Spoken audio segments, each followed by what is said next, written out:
everybody. Final segment with Kenneth Timmerman, with whom I could speak for many hours. He's a legendary journalist, and a relentlessly interesting book of his just published, And the Rest is History. Kenneth Timmerman, it's up at DennisPrager.com. So you supported the war in Iraq, and so here's the 64,000, I don't know what the currency in Iraq is, but that's what I would have used. Dinar. The dinar? Okay, the 64,000 dinar question is, at this moment, not then, not before, but as of this moment, is America and the world better off because of the war in Iraq? The Americans are better off, the Iraqis are better off, and Iraq's neighbors are better off. Saddam Hussein is no longer a threat to Israel or to other neighbors around him. He's not building weapons of mass destruction. He's not threatening people with missile strikes. And you have a weak, divided government in Baghdad, in many ways or oftentimes infiltrated or controlled by Iran, but not completely so. You have a surprising story today of Muqtada Sadr, who everybody thought was an Iranian puppet. Now he is standing up to the Iranians. So Iraq is no longer a threat. How is Sadr standing up to Iran? He had a recent meeting with the new head of the Quds Force, the overseas terrorist arm of the Revolutionary Guards Corps, where he essentially blew him off. He said, I am not going to join a pro-Iranian government. My deputies are nationalist members of parliament, and we are going to support nationalists. So now, you're telling me that this imam is an Iraqi before a Shiite? Yes.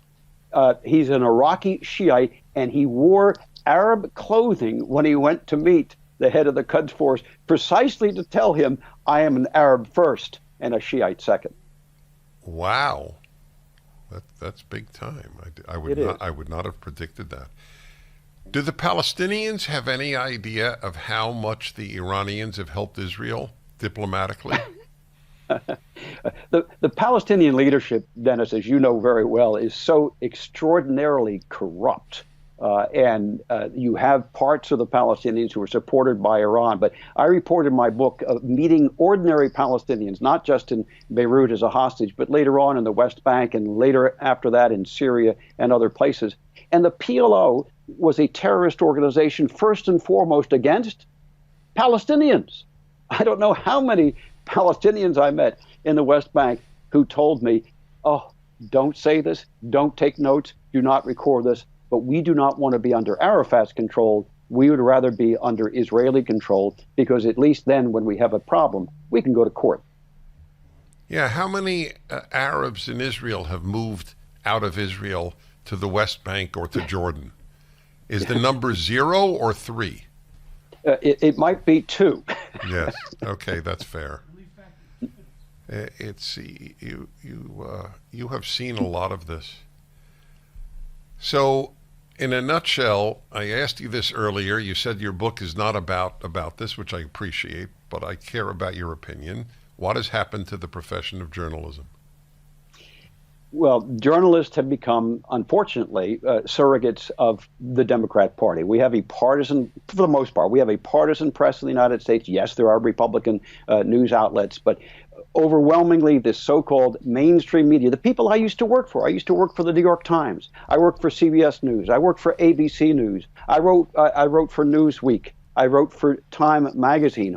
All of those publications have now become part of the communications directorate of the Democrat National Committee. It's a crime. It is truly a crime.